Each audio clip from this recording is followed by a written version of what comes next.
ადრე სხვა პირობები იყო, ხალხი თამამად იღებდა და ეხლა ისე თამამად, აი პირადად მე ხო გეუბნებით 20 წელი ალბათ სარგებლობდა. ყველაზე მეტად აი ამ ეტაპზე გვიჭირს დაფიქრდები ძალიან გამოვიტანო თუ არა სესხი და შევძლებ თუ არა გადახდას.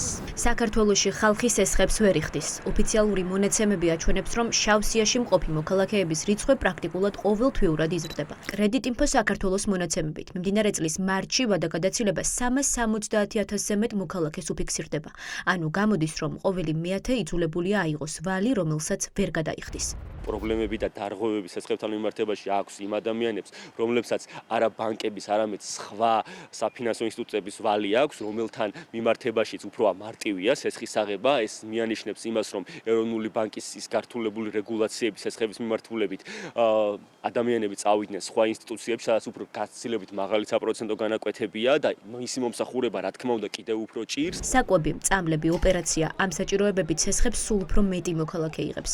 განსაკუთრებით მძიმე პირობებში პენსიონერები არიან, რომლებსაც მაღალ პროცენტიანი საპენსიო სესხის გამოწლების განმავლობაში პრაქტიკულად განახევრებული პენსიის აღება უწევთ.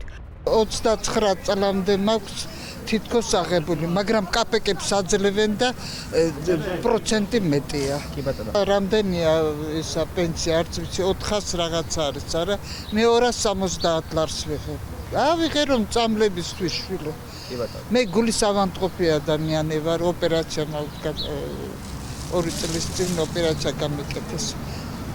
მაგრამ ეს ფული არ მეყოფა.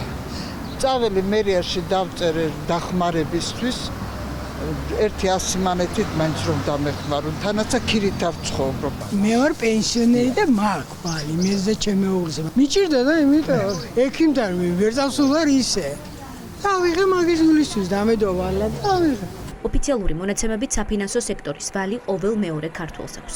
ჯამში კრედიტების მოცულობა 77 მილიარდ 252 მილიონს ხდება. ყველაზე სწრაფად იზრდება ლომბარდული სესხების წილი. ეკონომისტების განმარტებით ეს ნიშნავს იმას, რომ ხალხის ყოველთვიური შემოსავალი არასაკმარისია და გაჭირვებული მოსახლეობა კრედიტებით მინიმალურ საჭიროებებს იქნაყოფილებს. როგორც ჩანს, მოსახლეობის უფრო და უფრო დიდ ნაწილს, უფრო და უფრო უჭირს ეყოს მისი ყოველთვიური ხელფასის შემოსავალი და ის, ასე ვთქვათ, საბანკო კრედიტით შეიძლება იფინანსებს ისეთ ხარჯებს, რომელიც წესით კრედიტით არ უნდა იყოს დახარჯული და არის ყოველთვიური მისი ხარჯები. სამოქალაქო სექტორი არის ძალიან ადვილად გაზომვადი, რამდენი ადამიანი იყო ამ პროცესში ჩართული და უშუალოდ ამ ადამიანების გარდა და უშუალოდ ამ ორგანიზაციების გარდა, ვინც თითქმის 90%-მდე გაუქმდა. ესენი ქმნიან ასევე არაპირდაპირ ეკონომიკურ აქტივობებს, დაქირავებული ოფისებით, დაქირავებული დამხმარე მუშახელით და ასე შემდეგ. ამიტომ ეს ძალიან დიდი ღირებულებითი ჯაჭვი იყო.